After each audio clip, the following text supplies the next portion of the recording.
Welcome to prime time debate. 10 మంది BRS ఎమ్మెల్యేలను 8 మంది బీఆర్ఎస్ ఎమ్మెల్సీలను కాంగ్రెస్ పార్టీలో చేర్చుకుంది. అధికార పార్టీ జోరు మీద సాగుతూ వచ్చింది. అసెంబ్లీ సెషన్ లోపే అటు ఎల్పీలో శాసన మండలిలోనూ ఇటు శాసనసభలోనూ బీఆర్ఎస్ శాసనసభ పక్షాన్ని విలీనం చేసుకునే దిశగా ఎత్తుగడలు వేస్తూ వచ్చింది.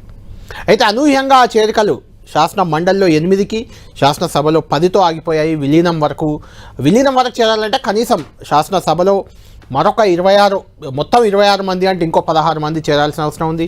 అటు శాసన మండలిలో కూడా కనీసం ఇంకొక 10 మంది చేరితే కానీ విలీనం వరకు కాంగ్రెస్ వెళ్ళే అవకాశం లేదు.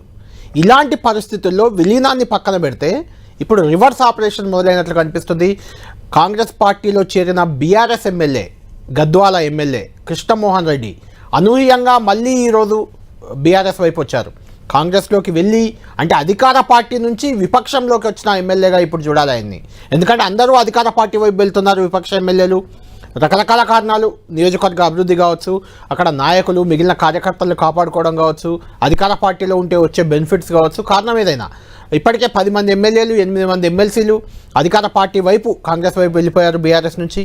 గతంలో కూడా అదే రకంగా కాంగ్రెస్ నుంచి చాలామంది దాదాపు 10 ఏళ్లలో 37 మంది ఎమ్మెల్యేలు బీఆర్ఎస్ పార్టీలో చేరారు వేరే పార్టీల నుంచి. ఇప్పుడు కూడా అదే పరిస్థితి కనిపించింది.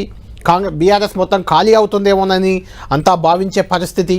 అయితే బీఆర్ఎస్ ఖాళీ అవడం అలా ఉంచితే ఇప్పుడు అనూహ్యంగా గద్వాల ఎమ్మెల్యే కృష్ణమోహన్ రెడ్డి సీఎం రేవంత్ రెడ్డికి కాంగ్రెస్ పార్టీకి ఒక రకంగా షాక్ ఇచ్చారని చెప్పొచ్చు. ఎందుకంటే ఆయన మహబూబ్ నగర్ రేవంత్ రెడ్డి సొంత జిల్లా, అది ముఖ్యమంత్రి సొంత జిల్లా నుంచి ఒక ఎమ్మెల్యే కాంగ్రెస్లో చేరి మళ్ళీ బీఆర్ఎస్లోకి వెళ్ళిపోవడం అనేది ఇప్పుడు రాజకీయ వర్గాల్లో ఒక రకంగా ఆసక్తి రేపుతుంది, కలకలం రేపుతుంది. దీని వెనుక కారణాలు ఏంటనే చర్చ ఉంది. అంతేకాదు ఇంకా 2-3 ఎమ్మెల్యేలు కూడా కాంగ్రెస్లో చేరిన 2-3 బీఆర్ఎస్ ఎమ్మెల్యేలు కూడా మళ్ళీ వెనక్కి వస్తారనే ప్రచారం జరుగుతుంది. ఏంటి దీనికి కారణం ఏంటి, ఎందుకు ఇలా జరుగుతుంది? ఈ ఎమ్మెల్యేలంతా కూడా మళ్ళీ రివర్స్ ఆపరేషన్ అవుతుందా? పీచె-3 అంటున్నారా? కాంగ్రెస్లో చేరిన వాళ్ళు బీఆర్ఎస్ వైపు మళ్ళీ వెళ్తారా? ఇంకెవరైనా ఉన్నారా ఈ జాబితాలో? ఇదే అంశంపై చర్చిద్దాం. మాతో పాటు జాయిన్ అవుతున్నారు బీఆర్ఎస్ పార్టీ నుంచి ఆ పార్టీ నేత శ్రీధర్ రెడ్డి గారు, అదేవిధంగా మాజీ ఎమ్మెల్యే ప్రముఖ రాజకీయ విశ్లేషకులు గోనె ప్రకాష్ గారు కూడా మనకు లైవ్లో అందుబాటులో ఉన్నారు.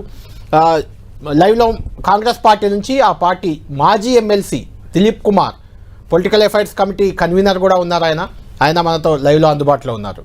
మనం మాట్లాడదాం. ముందు శ్రీధర్ రెడ్డి గారు మీతోనే మొదలు పెడతాను. ఎందుకంటే మీకు ఎలక్షన్ అసెంబ్లీ ఎన్నికల తర్వాత మీకు ఒక మొదటి శుభవార్త అని చెప్పొచ్చు. ఎందుకంటే ఆ తర్వాత పార్లమెంట్ ఎన్నికల్లో 1 సీట్ రాలేదు. అసెంబ్లీ ఎన్నికల్లో గెలిచిన వాళ్ళంతా కూడా బీఆర్ఎస్లో చేరుతూ పోయారు. బీఆర్ఎస్ ఎల్పీ విలీనం శాసన మండలిలో శాసనసభలో అయిపోతుందని కూడా అంతా భావించారు. కాంగ్రెస్ పార్టీ కూడా అసెంబ్లీ సెషన్ లోపే అంతా అయిపోతుంది, విలీనాలు అయిపోతున్నాయి, కారులో ఒక్కరు కూడా మిగిలరని చెప్పారు. అయితే మీకు కారు దిగిపోయిన ఒక ఎమ్మెల్యే, కాంగ్రెస్లోకి వెళ్ళిన ఒక ఎమ్మెల్యే ఇప్పుడు వెనక్కి వచ్చారు, మళ్ళీ మీతో ఉంటానని మీతో జట్టు కట్టారు, కేటీఆర్ని కలిశారు, మీ పార్టీలో కొనసాగుతా అంటున్నారు. దీన్ని ఎలా చూస్తారు? అంటే ఒకటి ఏంటంటే పార్లమెంట్ ఎన్నికలు కానివ్వండి, లేకపోతే అసెంబ్లీ ఎన్నికలు కానివ్వండి, ఎన్నికలలో ఫలితాలు మారడము, ఒక పార్టీ ఓడిపోవడం, గెలవడం అనే డిఫరెంట్ ఆస్పెక్ట్ ఆల్టుగెదర్. 10 సంవత్సరాల తర్వాత మాకు 1.8% ఓట్స్ మార్జిన్ తోటి అధికారం పోయింది. పార్లమెంట్ ఎన్నికల్లో మేము అనేకసార్లు ఇప్పటికే చెప్పినాను నేను, జాతీయ పార్టీలు అయితే ఎన్డీఏ కూటమా లేకపోతే ఇండియా కూటమా, ఆ నరేటివ్లో మేము దెబ్బతినాల్సినటువంటి పరిస్థితి వచ్చింది. అయితే ఇక్కడ ఎమ్మెల్యేలు మారే అంశంలో మాత్రం ఇవాళ కృష్ణమోహన్ రెడ్డి గారు ఒక మంచి నిర్ణయం తీసుకుందని చెప్పేసి నేను అనుకుంటున్నాను. ఎందుకంటే నాకు కూడా కృష్ణమోహన్ రెడ్డి గారు బాగా తెలుసు, ఇప్పటి నుంచి కాదు చాలా రోజుల నుంచి సాన్నిధ్యంగా ఉంటారు. ఆయన పోయినప్పుడు కూడా ఫీల్ అయినాం. తర్వాత కానీ వాళ్ళ ఒక మంచి నిర్ణయం ఏంటంటే ఈ అండర్స్టూడ్ ఇట్ వెరీ ఫాస్ట్. ఆయన పార్టీలో ఇక్కడి నుంచి వెళ్ళినప్పుడు కూడా స్థానికంగా చాలా వ్యతిరేకత వచ్చింది. అక్కడి నుంచి పోటీ చేసిన అభ్యర్థి సరిత తిరుపతి గారు అని చెప్పి ఆమె మొత్తం అనుచరులను వేసుకొని వచ్చి ఇక్కడ పెద్ద లొల్లి, పంచాయతీ కథా కార్యక్రమం ఏమైనా జరిగినాయి. నిజం కూడా ఆమె ఓడిపోయింది కరెక్టే, కానీ she fought from Congress party కదా. ఆమె యొక్క అవకాశాల తర్వాత మృగ్యమైపోతాయి కదా, మరి ఆమె పోవాలి. ఇవన్నీ ఎవరి పరిస్థితులు వాళ్ళకు కొద్దిగా గమ్మత్తుగా తయారైనటువంటి పరిస్థితులు. అదొకటి. రెండోది ఏంటంటే ఎట్లయినా కానీ 10 years ఇక్కడ పూర్తి స్థాయిలో మమేకమై ఉన్నారు, ఇక్కడ అధికార పార్టీలో ఉన్నారు, అనుకున్నటువంటి పనులన్నీ కూడా ఆ ప్రాంతానికి చేసుకున్నారు. పాలమూరు జిల్లాకు లేకపోతే ఉమ్మడి మహబూబ్నగర్ మొత్తం జిల్లాకు కూడా, వారి ప్రాంతానికి కూడా బీఆర్ఎస్ ప్రభుత్వం బ్రహ్మాండంగా చేసింది. Palamuru Rangareddy lift irrigation scheme అనుకోండి, మిగతా అనేకమైనటువంటి స్థానిక స్కీమ్స్, చెక్ డ్యామ్స్, లేకపోతే రోడ్లు, వాళ్ళు చేయగలిగినవన్నీ కూడా చేయించుకున్నారు. ఇవాళ సడన్గా అధికారం పోయిందని చెప్పేసి ఏదో ఆ ఆలోచన విధానంలో ఎవరో ఇన్ఫ్లుయెన్స్ చేస్తేనో, ఏదో ఒత్తిళ్లకు లోనేయో, ఏదో రకమైనటువంటి వ్యవహారం కొంత వచ్చి ఆ షార్ట్ టర్మ్ గెయిన్స్ కోసం ఏమన్నా పోయి ఉండొచ్చేమో తెలియదు. కానీ వాస్తవాలు తెలిసిన మరుక్షణం వారు బయటకు వచ్చిండ్రు. వాస్తవానికి ఒక వారం క్రితం వేరే అంశానికి మాట్లాడినప్పుడు కూడా జనరల్గా అంత యూనో హ్యాపీగా అంత హ్యాపీగా ఉన్నట్టేమీ అనిపించలేదు. నేనేమంటున్నానంటే ఖచ్చితంగా నాకు తెలిసి ఇప్పటికే ఇంకా 4-5 ఎమ్మెల్యేలు బ్యాక్ వచ్చేస్తారు అసెంబ్లీ సెషన్స్ లోపలనే అనే చర్చ నడుస్తూ ఉంది. నిజం కూడా ఉమ్మడి రంగారెడ్డి జిల్లాలో ఉన్న ఎమ్మెల్యేలు ఒకరిద్దరు పోయిన వాళ్ళు కానీ, ఇటు శేర్లింగంపల్లి శాసనసభ్యుడు కానీ, వీళ్ళందరూ వాళ్ళ కాన్స్టిట్యుయెన్సీలో 10 సంవత్సరాలు కేసీఆర్ గారు ఒక శాసనసభ్యుడికి ఇచ్చినటువంటి ఒక ఫ్రీడమ్ ఏదైతే ఉందో, రకరకాల చర్చలు బాగా నడిచినాయి. కానీ యాజ్ శాసనసభ్యులుగా నేను అందుకే లాస్ట్ టైం మీ దగ్గర చర్చలకు వచ్చినప్పుడు ఏమడిగినానంటే వాళ్ళను పనిచేయనీయలేదా, ఏమైనా స్కీమ్ అడిగి తీయనన్నారా, రోడ్ అడిగి తీయనన్నారా, లేకపోతే డ్యామ్ అడిగి తీయనన్నారా, బ్రిడ్జ్ అడిగి తీయనన్నారా. సో వాళ్ళు శాసనసభ్యుడిగా నిర్వర్తించే ఈ అధికారాన్ని కూడా కేసీఆర్ గారు వారికి దూరం చేయలేదు. రెండవది ఏంటంటే they are all powerful in their constituencies. వాళ్ళ యొక్క నియోజకవర్గాల్లో వాళ్ళకు బ్రహ్మాండమైనటువంటి ఒక అది దట్స్ వాట్ ఐమ్ సేయింగ్. ఏదో ఒక తాత్కాలికమైనటువంటి అంశాల ప్రాతిపదికన పోయి ఉండొచ్చు, కానీ తెలుసుకున్నారు కాబట్టి కృష్ణమోహన్ రెడ్డి గారు బ్యాక్ వచ్చారు. అదే అంశాలు మిగతా ఎమ్మెల్యేలు తెలుసుకుంటారు నేను కోరు. రైట్. గోనె ప్రకాష్ గారు, దిలీప్ గారితో కూడా మాట్లాడాక మీ దగ్గరికి వస్తాను, ఎందుకంటే వాళ్ళిద్దరు వెర్షన్ తెలిస్తే మీరు రైట్. దిలీప్ గారు, మీరు చెప్పాలి, ఎమ్మెల్యేలు మొత్తం విలీనం అయిపోతారు అసెంబ్లీ సెషన్ లోపే, ఎమ్మెల్సీలు కూడా శాసన మండలిలో విలీనం అయిపోతుంది బీఆర్ఎస్, అందులో ఎవరు మిగిలిన 4 తప్ప అనేది దానం నాగేందర్ ఆన్ రికార్డ్ చెప్పారు, ఆఫ్ ద రికార్డ్లో కూడా చెప్పారు. అంటే 4 అంటే కేసీఆర్, కేటీఆర్, హరీష్ రావు అని ఆయన ఉద్దేశం.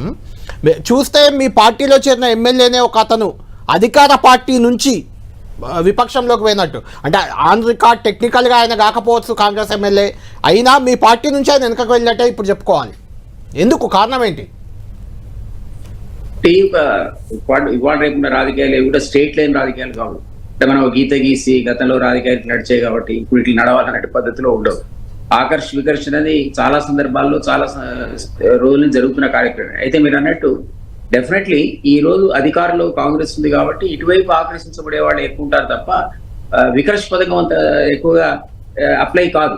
కృష్ణమోహన్ రెడ్డికి ఏమైనా స్పెషల్ సర్కమ్స్టెన్స్ వారికి ఉన్నాయో నాకు తెలియదు, ఎందుకంటే ఆయన మహబూబ్ సీఎం చెందిన జిల్లా చెందినవాడు కాబట్టి పర్సనల్ ఈక్వేషన్ ఏమైనా ఉందో నాకు తెలియదు. బట్ శ్రీధర్ రెడ్డి గారు అన్నట్టుగా గతంలో అన్ని అనుభవించారు, పదవిలో ఉన్నారు, వాళ్ళకి ఏ పథకం లేదు అనే లాజిక్ ఇప్పుడు పనిచేస్తుందని అనుకోను. ఎందుకంటే మనం అంతకుముందు 2014లో బీఆర్ఎస్ ఎవరిని ఆకర్షించిన, లేదా ఆ తర్వాత మళ్ళీ 2019లో వాళ్ళు ఎవరిని ఆకర్షించినా కూడా అది ఎప్పుడైనా ఒక డెవలప్మెంట్ మంత్రం, ఎవరు అధికారంలో ఉన్నారో వాళ్ళ పట్ల రావాలనేటువంటి ఒక ఆ ఇంట్రెస్టే, ఆ క్యూరియాసిటీ దాంతోనే వచ్చారు. వాళ్ళ పర్సనల్ అజెండానే ఎక్కువ ప్రియారిటీ ఇచ్చారు. అంటే కాన్స్టిట్యున్సీ డెవలప్మెంట్ అనేది ముందు పెట్టుకొని వచ్చారు తప్ప మీరు అన్నట్టుగా అది అన్ని గతంలో ఇవ్వాల్సిన ఇచ్చారు, అంత మర్యాద ఇచ్చారు, ఎందుకు పోతారనేది నేను అప్లై అవుతాను అనుకోను. ఇది ఒక ఐసోలేటెడ్ కేసు అయితే నా యొక్క అబ్జర్వేషన్. అంటే ఇది ఒకటే ఉండొచ్చు, దాని తర్వాత 1-2 మీరు అన్నట్టుగా ఇంకో 3 టచ్ లో ఉన్నారన్నది కూడా శ్రీధర్ అన్నదాన్ని నేను విశ్వసించట్లేదు. అది నాకైతే డౌటే. మీకు కూడా చాలా మంది టచ్ లో ఉన్నారన్నారు కదా దిలీప్ గారు, మరి అలా చేరికలు ఉంటాయా, ఇంకా ఆగిపోతాయా దీంతో? ఎందుకంటే రివర్స్ అవుతుంది ఇది. మరి రివర్స్ అనేది ఒప్పుకుంటా, కానీ ఇక్కడికి ఈ 1-2 అనేది కూడా నేను చెప్పలేను. 2ది కూడా అవుతుందో కాదో నాకు తెలియదు. బట్ డెఫినెట్లీ ఇంకా మోర్ అండ్ మోర్ పీపుల్ అటు కౌన్సిల్లో కానీ అటు అసెంబ్లీలో కానీ ఇటు వచ్చే అవకాశం ఎక్కుంటుంది తప్ప కృష్ణమోహన్ రెడ్డి గారి లాగా రివర్స్ గా పోయి ఆ పార్టీలో తీరే ఆస్కారం అవకాశం అయితే తక్కువే. బట్ ఒకటి ఏంటంటే బీఆర్ఎస్ కి అపారమైన నిధులు ఉన్నాయి. మరి అది ఆ మాట అనకూడదు అనొచ్చు తెలియదు, కానీ జాతీయ పార్టీ కదా గురయ్యడం నాకు తెలియదు. అంటే పోయినప్పుడు గట్లనే అధికారంలో ఉన్న వాళ్ళకి ఏమన్నా మీరు ఒకటి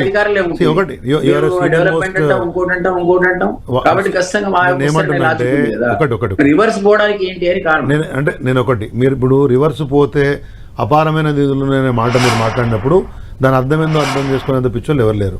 మరి అధికారంలో పార్టీగా మరి అటుపోయినప్పుడు కూడా అదే వర్తిస్తుంది. అది ఏంటి అసలు నిధులు ఉన్నాయా, ఆకర్ష్కి వికర్ష్కి కారణం ఏంటి? ఒక మాట మాత్రం చెప్పారు ముఖ్యమంత్రి గారు, ఒక్క విషయం ముఖ్యమంత్రి గారు ఒక్క నిమిషం అన్న, ఏ మంత్రం అయితే బీఆర్ఎస్ చెప్పించిందో సరే అదే మంత్రం మంత్రం చెప్పించినమా తంత్రం చేసినమా అది పక్కన, కానీ ముఖ్యమంత్రి గారి యొక్క అతిశయం మాత్రం వికటిస్తుందని నేను చెప్పగలుగుతాను.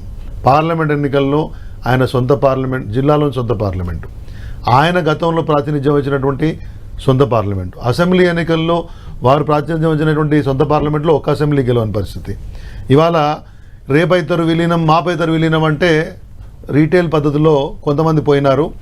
నాగేంద్ర గారు ఇప్పుడు మాట్లాడిన మీరు అన్నారు కదా, అతిశయం ఏంటంటే అసలు నాగేంద్ర గారితో సమానంగానే ఇప్పుడున్న ఎమ్మెల్యేలు అందరూ 10-15 ఎమ్మెల్యేలు ఉన్నారు కదా, ఆయనకని చెప్పి పోతే ముఖ్యమంత్రితో మాట్లాడుకుంటారు. రైట్, చెప్తున్నా, ఈ అతిశయం పనికిరాదు. ఖచ్చితంగా నేను మీరు అంటున్నారు కదా, ఖచ్చితంగా they are many MLAs who are thinking to return to the right. అడుగుదాం గోనె ప్రకాష్ గారు, మీరే చెప్పాలి. ఎమ్మెల్యేల ఆకర్ష్కి వికర్ష్కి ఏమై ఉంటుంది కారణాలు?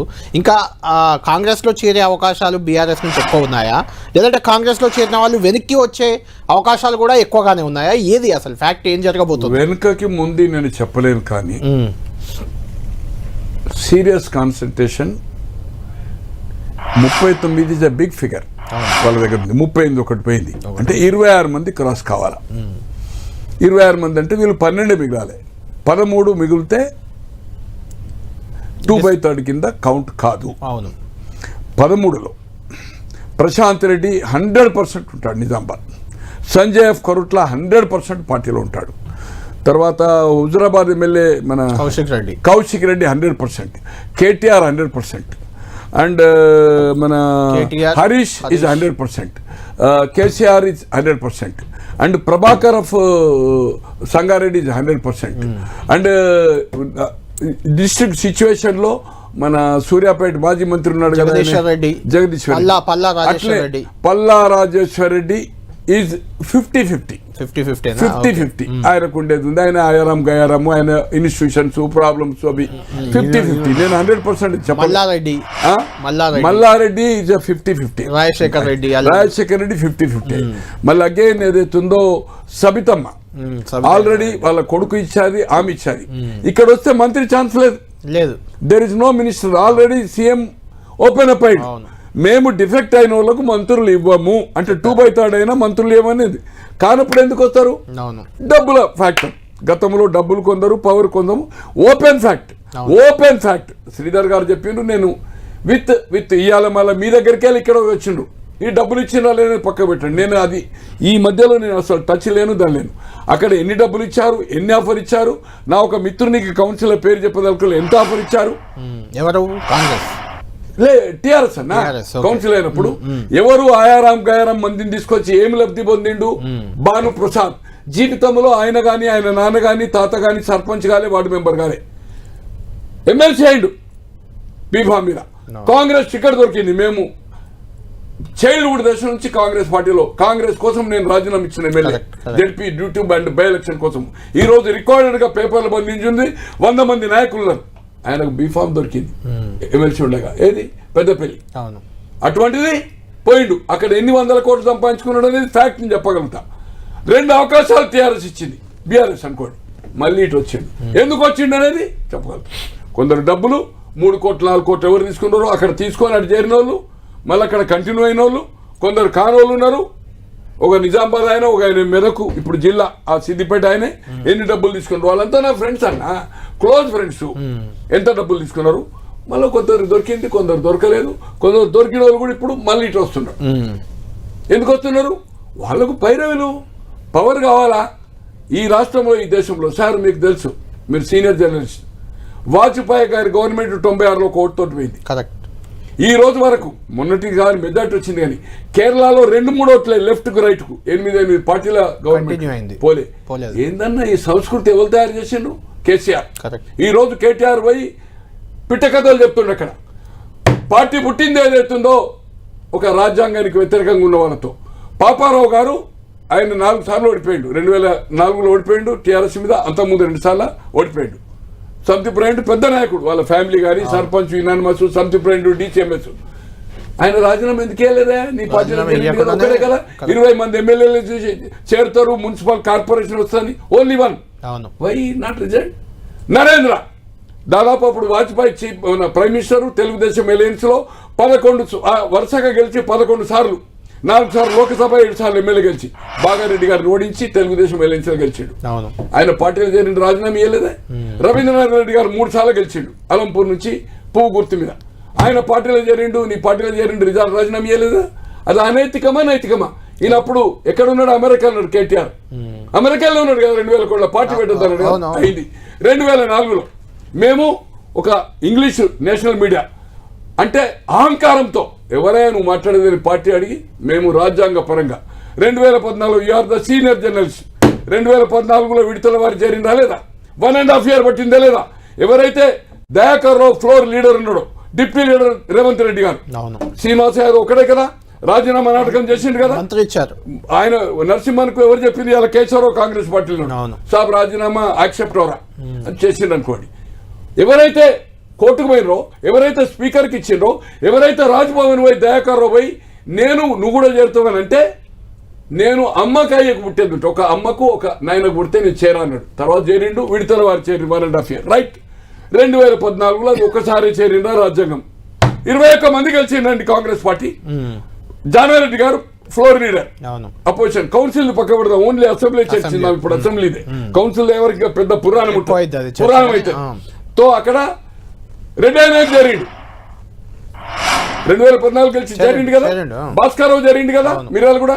అజయ్ జరిగింది కదా. కాంగ్రెస్ జీవితంలో మొదటిసారి కాంగ్రెస్ పార్టీ నుంచి గెలిచిండు కదా. వాళ్ళ నాయన కమ్యూనిస్ట్ అయ్యాడు. తర్వాత మన యాదవ్ గెలిచిండు కదా 2014లో మొదటిసారి కదా. ఎవరు? యాదవ్. తర్వాత రాజేందర్ రెడ్డి ఆఫ్ నారాయణపేట కదా. ఇంకో 2 పేర్లు మర్చిపోయినా. 7 పార్టీలో చేరిండు.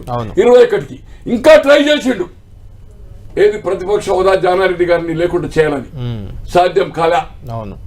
తో ఆ 7 ఏ రాజ్యాంగం ప్రకారం ఉన్నారే? నీ కాంగ్రెస్ మన టీఆర్ఎస్ లో కండువ కప్పున్నారే? నీకు పిటిషన్ ఇచ్చింది కదా. ఒక దున్నపాతు ఎవరు? వేణుగోపాల్ మన పేరుంది మత్స్యాచారి. సిగ్గు లజ్జ ఉన్నదా? ఒకసారన్నా దాన్ని హియరింగ్ చేసిండా కోర్టుకు పోతే? 7 అయితే కాంగ్రెస్ రూల్స్ ఉన్నారు కదా. 5 ఏళ్ళు ఏం చేసాడు? అయిపోయింది రైట్, ఓకే. అది ఏడైందా? ఇక 2018 నుంచి 23 నవంబర్లో డిసెంబర్ ఎలక్షన్ అయింది. జూన్ వరకు 1 minute లెటర్స్ కంప్లీట్ 2 గంటలు పెట్టండి. సార్ ఏ పార్టీలో ఉండే ఏం ఆర్గ్యుమెంట్ చేసి నేను తను ఖండం చేయడం వాస్తవం చరిత్ర చెప్తున్నా 24x7 టీఆర్ఎస్ భవన కేటీఆర్ కేసీఆర్ 50 మంది రండి, నేను ఒక్కరిని ఆర్గ్యుమెంట్ చేస్తాను మీ 10 టీవీలో. అయిందా? ఇక్కడ ఏదైతుందో 2018 నుంచి 23 సబితో మంది ఫోటోలు లేవన్నా. ఇప్పుడు మీరు ఇప్పుడే చెప్పింది ధర్నా ఎవరు? సుధీర్ రెడ్డి. ఎక్కడ చేసిండ్రు? గాంధీ స్టాచ్యూ దగ్గర, లేకపోతే ఎక్కడ చేసిండ్రు? ఫ్రంట్ ఆఫ్ ఫుట్పాత్ మీద చేసిండ్రు. ఉత్తమ్ కుమార్ రెడ్డి కూడా ఎమ్మెల్యే, ఎంపీ కాలే. ఫోటోలు చేసి జూన్ లోపల ఒకసారి జరిగినట్టుగా ఇచ్చిండ్రు. అది ఎట్లయితుందా రాజ్యాంగ పరంగా? ఒక 1 minute కళ్యాణ్ గారు, వెరీ ఇంపార్టెంట్ టు పీపుల్. కర్ణాటకలో ఏం జరిగిందండి? నెక్ ఉంటే కాంగ్రెస్ గవర్నమెంట్ ఎట్లా పోయిందండి? ఎమ్మెల్యేలు విడ్రా అయినాక, మైనార్టీ అయినాక బీజేపీని పిలిచింది కదా, రాజీనామా చేసింది కదా. ఈ రోజు బీజేపీ పార్టీ. అలాగే మధ్యప్రదేశ్ లో ఏమైందండి? సింధియా గ్రూప్ వెళ్ళినాక మైనార్టీ అయింది కదా, అయినాక వాళ్ళు రాజీనామా చేసింది కదా. ఇలా మహారాష్ట్ర 1.5 year 2 year జరిగిందా? ఇమీడియట్ గా వాళ్ళు క్యాంపులు వేసుకున్నారు. స్ప్లిట్ మన దీంట్లో ఎన్సీపీ అయింది, మన కాంగ్రెస్ లో కాలే, 1-2 పేర్లు. మేజర్ 2/3 శివసేన అయింది. అయినాక వాళ్ళు స్ట్రెంత్ ప్రూవ్ చేసుకుని ప్రమాణ స్వీకారం చేశారు. ఈ రోజు పార్టీ గుర్తింపు కూడా వాళ్ళకే వచ్చింది. ఇక్కడ చంద్రబాబు గారు దీన్ని చెప్పదలుచుకోవాలి. రామారావు గారు ఇప్పుడు కూడా నువ్వు చేసిన మిమ్మల్ని అడుగుతున్నా, ఇదంతా చరిత్ర నో డౌట్. అంటే వాళ్ళందరూ తప్పులు చేశారు కాబట్టి ఇప్పుడు జరుగుతుంది కరెక్ట్ అంటారా మీరు? కరెక్ట్ కాదు, ఇది అనైతికము. ఇప్పటికైనా కాంగ్రెస్ పార్టీ మేనిఫెస్టోలు పెట్టింది. రాహుల్ గాంధీ గారు ఏదైతుందో బుక్ పడుతున్నారు. నేను అడుగుతున్నా, ఇది 13 మంది ఉండే అవకాశం ఉంది మినిమం.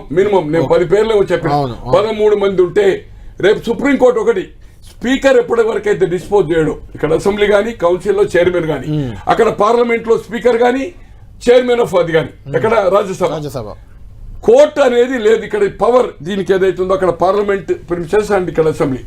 కోర్టు సజెషన్ ఇవ్వగలుగుతుంది. త్రిపురలు ఇచ్చిన 3 నెలలు చేయండి అని అన్నది, రేపు చేయరు.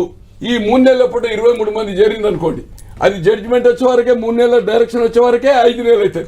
ఈ లోపల 23 అయింది అనుకోండి, విడతల వారు చేరినా నువ్వే పని చేసినా వీళ్ళే చేస్తారు.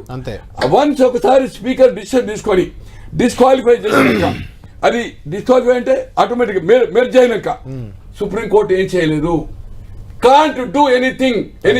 Right. ఇది కానీ నాకుండే సమాచారం, నేనంతా విఫలంగా పోను, ఎందుకంటే నేను టిఆర్ఎస్ వత్తాసు వర్కర్, కాంగ్రెస్ వాళ్ళు, ఇది అనైతికము, వాళ్ళు 13 మంది ఆగే అవకాశం ఉంది. కాబట్టి విలీనం కాదు. దేనికోసమా? డబ్బులా? ఇక నేను ఎంత కథ చెప్పొద్దు, ఏమేమి జరుగుతుందో నాకు Right. తెలుసు. ఏదైనా విలీనం అయ్యే అవకాశం లేదు. 13 అంగితే వీళ్ళు ఏదైతుందో పార్లమెంట్ లో తుక్కు పొల్లు పొట్టు పోయినరు. నేను ప్రధానమంత్రి అయితే అని కూడా చెప్పిండు. నాకు సారు కారు 16 అంటే ఏమైందో తెలుసు, మనం చూసినాము. రాహుల్ గాంధీని అపహాస్య పాలు చేసిండు, ఆయన గెలవలే, ఆయనదేం పార్టీ అన్నాడు. ఇవాళ ఏమైంది, వాళ్ళ చెల్లె ఓడిపోయింది, ఇడిచిపెట్టాడు. మొన్న ఆయన కాన్స్టిట్యున్సీలో 6200 చిల్లర మెజార్టీ అండి. ఏ ముఖం పెట్టుకుంటావు నువ్వు? అయితే నేను అనేది ఏంటంటే ఇప్పుడు అంత ఈజీ కాదు. వీళ్ళు రిటర్న్ వస్తారా ఇంకా పోతారా? 23 మాత్రము 13 కాపాడుకునే అవకాశం ఉంది. కాళ్ళు నిలబట్టుకుంటారా, ఐదు పట్టుకుంటారా? తో దీని మీద ఒత్తిడి జరుగుతుంది టీఆర్ఎస్ వాళ్ళది. రేపు అవసరమైతే వెనుకకు రావాలి, లేకపోతే డిస్క్వాలిఫై అయితే ఎలక్షన్ రెడీ ఉండాలి, రాజీనామా ఇవ్వాలి. అంత ఈజీ కాదు. చట్టాల్లో మార్పు తేవాల్సిన అవసరం ఉందని ద్వారా చెప్తున్నా. శ్రీరెడ్డి గారు, గోనె గారు చెప్తుంది ఏంటంటే అది మీరు నేర్పింది, మీరు చేసింది, ఇప్పుడు జరుగుతుంది, మీదైనా తప్పే వీళ్ళదైనా తప్పే అని గోనె గారు అంటున్నారు. ఇప్పుడు సుదీర్ఘకాలం గోనె ప్రకాష్ రావు గారు కాంగ్రెస్ పార్టీలో ఉన్నారు, ఎమ్మెల్యేగా ఉన్నారు, ఎమ్మెల్సీగా ఉన్నారు, బీజేపీలో ఉన్నారు, నేను బీజేపీలో ఉండే, నేను కాంగ్రెస్ కు ఉన్నారు. మేము చాలా మందిలాగా మీరు చెప్పిన ఇంత పొడుగు లిస్టులో లాగా పదవులు అనుభవించి కోట్లు సంపాదించి రాలేదు. ఓ సిద్ధాంతం కోసం సుదీర్ఘకాలం పనిచేసినాము. తర్వాత ఆ పార్టీ యొక్క వ్యవహార శైలి ఈ రాష్ట్రం యొక్క అభివృద్ధికి అనుకూలంగా లేదు అనేది అనేక సార్లు తేటతెల్లమైనప్పుడు నాయకత్వం వ్యవహార శైలి విస్మరించి ఓ ప్రోగ్రెసివ్ లీడర్షిప్ కిందకి వద్దామనుకున్నాం. తెలంగాణ దానికి వచ్చినాం, కట్టుబడి పనిచేస్తున్నాం, నిజాయితీగా పనిచేస్తున్నాం. చిల్లరగాళ్ళలాగా భూమి పంచాయతీలు, దందాలు, సెటిల్మెంట్లు, అవసరాల కట్టి తిరిగే వ్యవహారాల్లో ఉన్నటువంటి వ్యక్తులం కాదు. అందుకే మధ్యలో మీరు ఒకసారి అక్కడ ఉన్నారు అని మీరు అన్నారని ఒక మాట. పాయింట్ నెంబర్ 2 ఓపెన్ చెప్తున్నా, open, I'm very open, one can check our history. మీకే చెప్తున్నా ఏంటంటే ఒక పార్టీ నుంచి ఇంకో పార్టీకి నాయకులు పోవడం అనేది దానిలో ఎంత మాత్రం తప్పులేదు. అయితే ఒక పదవిని పట్టుకొని ఈ గుర్తుపై గెలిచిన వాళ్ళు ఆ పార్టీలో పోవడాన్ని మనం తప్పు పడుతున్నాం అంతే. వారు సుదీర్ఘకాలం కాంగ్రెస్ పార్టీలో ఉన్నప్పుడు కూడా వారు రాజశేఖర రెడ్డి గారికి సన్నిహితుడు ఉండడం అనేది నాకు ఒక సన్నిహితుడే. కానీ రాజశేఖర రెడ్డి గారు బీఆర్ఎస్ పార్టీ, ఆ రోజు టీఆర్ఎస్ పార్టీని డిస్టెబిలైజ్ చేయడం కోసము ఆ రోజు ఫిరాయింపులు ప్రోత్సహించింది వాస్తవం.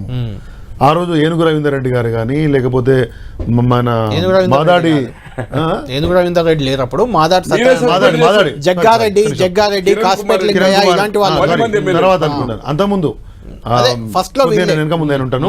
2 విడతలుగా జరిగినటువంటి కార్యక్రమంలో ఈ రవీంద్ర రెడ్డి గారు కూడా 10 మంది కలిసి కాసాని జ్ఞానేశ్వరిని గెలిపించారు వచ్చింది కదా.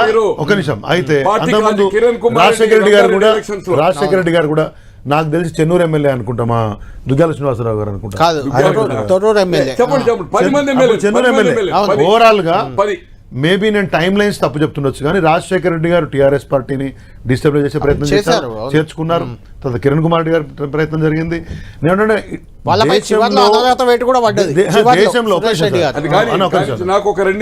మాట్లాడితే మిమ్మల్ని వదిలిపెడితే మీరు 3 గంటలు మాట్లాడతారు అట్లా కాదు. కానీ మీకు చరిత్ర బాగా తెలుసు, మాకంటే ఎక్కువ అప్రిషియేటెడ్. నేనేమంటే దేశంలో ఫిరాయింపుల నుంచి మొదలు పెట్టుకొని అన్ని రాజకీయపరమైన అవలక్షణాలను నేర్పింది కాంగ్రెస్ పార్టీ.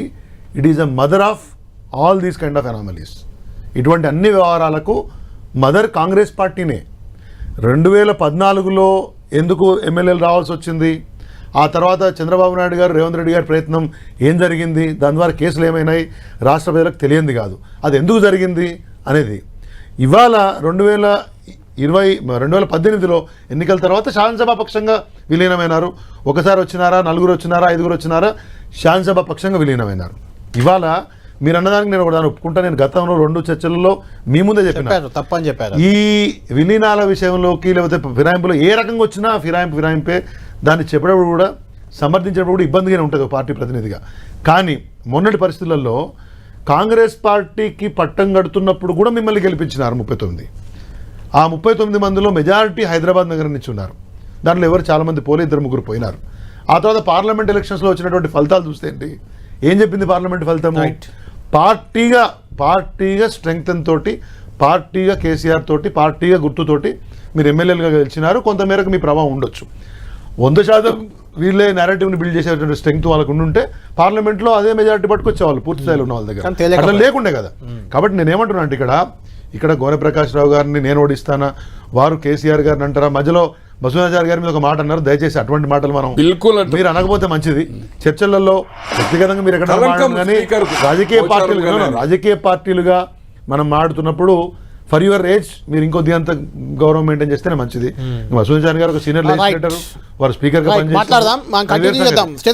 చెప్పేది ఏంటంటే ఇవాళ ఉన్న ఎమ్మెల్యేలు ఖచ్చితంగా గతంలో కాకుండా కోర్టులు కొద్దిగా అంత స్పీడ్గా వర్డిక్స్ ఇస్తున్నాయి. Either they will get disqualified, లేకపోతే ఇబ్బందులు ఎదుర్కొనే పరిస్థితి మాత్రం ఖచ్చితంగా ఉంటుంది. నేను అనుకుంటున్నాను కొత్తగా పోయే అవకాశం లేదని మీ నమ్మకం. 100% ఛాన్స్. రైట్. స్పీకర్, తెలంగాణ శాసనసభ స్పీకర్ ప్రసాద్ కుమార్ గారు కూడా ఈ ఫిరాయింపులను తప్పుపట్టారు. వ్యక్తిగతంగా తాను ఇష్టం లేదని కూడా చెప్పారు. ఆయన ఏ నిర్ణయం తీసుకోబోతున్నారు, రేపు ఏం జరగబోతుంది, నిజంగా కూడా విలీనం కాకపోతే ఈ పార్టీ మారిన ఎమ్మెల్యేలు 10 మంది నుంచి ఇప్పుడు 9 మంది అయ్యారు. వాళ్ళు ఆ 9 మందిపై ఎలాంటి చర్యలు ఉండే అవకాశం ఉంది? దిలీప్ గారు మీరే చెప్పాలి. ఈ విలీనం కాకపోతే మీ పార్టీలో ఉన్న ఇప్పుడు 9 మంది ఎమ్మెల్యేలు కానీ అక్కడ 8 మంది ఎమ్మెల్సీలు, సరే అందులో కొంతమంది రాజ్యసభ గవర్నర్ కోటాలో వచ్చిన వాళ్ళు కూడా ఉన్నారు అక్కడ, అది వేరే విషయం, అది వదిలేద్దాం. ఎమ్మెల్యేల పరిస్థితి ఏంటి? అక్కడ ఉప ఎన్నికలు వచ్చే అవకాశం ఉందా? అనర్హత వేటు పడుతుందా? ఇలాగే సాగదీస్తారా? ఎందుకంటే ప్రసాద్ కుమార్ కూడా వ్యక్తిగతంగా ఈ ఫిరాయింపులను నేను ఒప్పుకోనన్నారు. స్పీకర్ ఆన్ రికార్డ్ చెప్పారు. ఏం జరగబోతుంది? ఒకటి కళ్యాణ్ గారు, మీరు ఎథికల్, మోరల్ ఆర్ డెమోక్రటిక్ అంటే డెఫినెట్లీ అది కాదని ఎవరైనా అనాల్సిందే. మీరైనా, నేనైనా, శ్రీధర్ అయినా, గోనె ప్రకాష్ ఎవరైనా అదే మాట అంటాడు. కానీ over a period of time అన్ని పార్టీలు అవలంబిస్తున్న విధానాలను బట్టి చూస్తే ఎస్ మా పార్టీ కూడా ప్రొవొకేషన్ లేనంత వరకు అంత వాళ్ళే ప్రొవోకేట్ చేశారు కదా. 1-2 నెలల్లో ఈ ప్రభుత్వం కుట్టిపోతుందని కేటీఆర్ అన్నాడు. లేదు లక్ష్మణ్ లాంటి సీనియర్ నేత అన్నాడు ఈ అసెంబ్లీ ఎలక్షన్స్ అయిపోగానే డబుల్ ఇంజిన్ సర్కార్ వస్తున్నారు. ఎట్లా వస్తుంది 8 మంత్, ఎట్లా వస్తుంది వీళ్ళు 39 మంత్? సో అందులోంచి మా దగ్గర నుంచి ఎవరు తీసుకుంటారని అనుమానం వచ్చినాకనే మా సీఎం నేను గేట్లు తెరుస్తున్నా ఇప్పుడు దాకా తెరవలేదు అన్నాడు. అందువల్ల అంతకుముందు నా మాట మార్చాల్సిన పరిస్థితి అవుట్ ఆఫ్ కంపల్షన్ క్రియేట్ అయ్యి ఆ కంపల్షన్ లో ఆయన ఇది అలో చేసినటువంటి సందర్భం. ఇక మీరు గోనె ప్రకాష్ గారు చెప్పారు, ఏదైనా కోర్టు ఒక ఇండికేషన్ ఇవ్వగలుగుతుంది, డైరెక్షన్ కూడా ఇవ్వలేదు, సూచన సలహాలు ఇవ్వలేదు తప్ప ఎన్నో కేసుల్లో నాకంటే ఎక్కువ వారికి తెలుసు. సుప్రీంకోర్టులో నేను అనుకుంటా 19 కేసులో 18 కేసులో ఫైల్ అయిన ఇట్లాంటివి.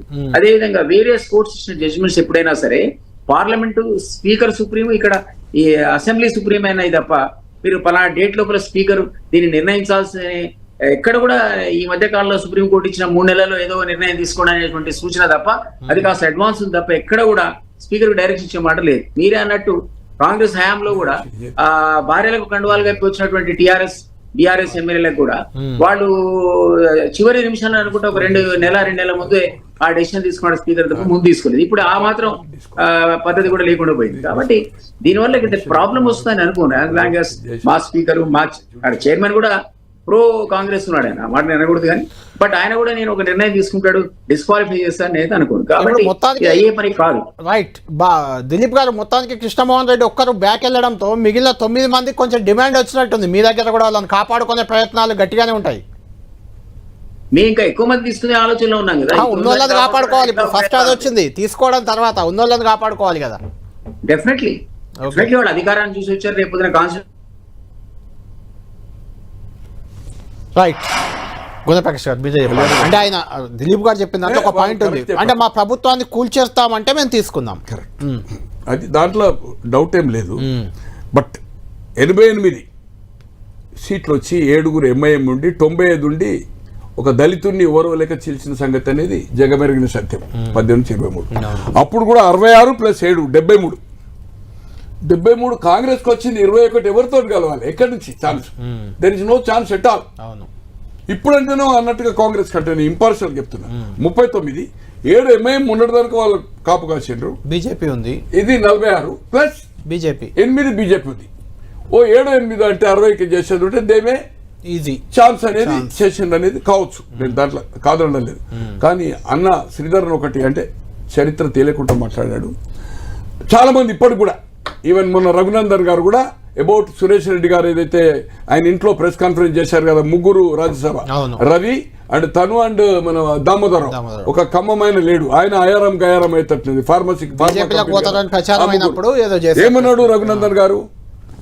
సురేష్ రెడ్డిని పక్కకు పెట్టుకున్నాడు, గుద్ద కింద పెట్టుకున్నాడు. 4 సంవత్సరాల 11 నెలలు అప్పుడు ఆయన టీఆర్ఎస్ ఉండే, డిస్క్వాలిఫై చేయలేదు, అతన్ని కూర్చొని పెట్టుకున్నాడు అనేది. నేను రఘునందన్ గారికి కానీ మీ ద్వారా చెప్తున్నా, మొన్న ప్రెస్ ఢిల్లీలో చెప్పిన, ఆయనకు పర్సనల్గా క్యాంటీన్లో చెప్పాను, 2 ప్రెస్ మిత్రులు ఉండి, శ్రీధర్ అన్నకు కూడా చెప్తున్నా, కాంగ్రెస్ పార్టీలో రాజశేఖర రెడ్డి గారి హయాములో ఏ ఒక్క టీఆర్ఎస్ నాయకుడిని చేర్చుకోలేదు. ఆర్ సిఎల్పి మీటింగ్ అటెండ్ కానీ, గాంధీ భవన్ కానీ, కండువా కప్పడం కానీ, లేకపోతే రాజశేఖర రెడ్డి అందంగా ఉన్నాడు, ఆయన మాకు ఫండ్స్ ఇస్తున్నాడు, ఆయన మహానాయకుడు, ఆయన నాయకత్వం కింద పనిచేస్తామని ఏ ఒక్క రోజు కూడా ఒక స్టేట్మెంట్ ఏదన్నా ప్రెస్లో కానీ ఎక్కడన్నా కానీ లేదు. వాళ్ళు 2007లో కౌన్సిల్ రద్దు ఎప్పుడైంది? 1985లో రామారావు గారు చేసినాక. 85లో రద్దు అయితే 89లో చెన్నారెడ్డి గారి ఎలక్షన్లో పెట్టాడు, కానీ జరగల. అప్పుడు ఎప్పుడు వీపీ సింగ్ గవర్నమెంట్ ఉండే, తర్వాత ఏదో పీవీ గారు వచ్చాడు. బట్ రాజశేఖర రెడ్డి గారు దాన్ని కొందరు ఎమ్మెల్యేస్ ఎలయన్స్ బీఆర్ఎస్ ఇటు సిపిఐ పోవడం వల్ల కౌన్సిల్ పట్టుబట్టి యూపీఏ ప్రభుత్వం వచ్చిన తర్వాత సాధించిండు. 2007లో కౌన్సిల్ రివైవ్ అయింది.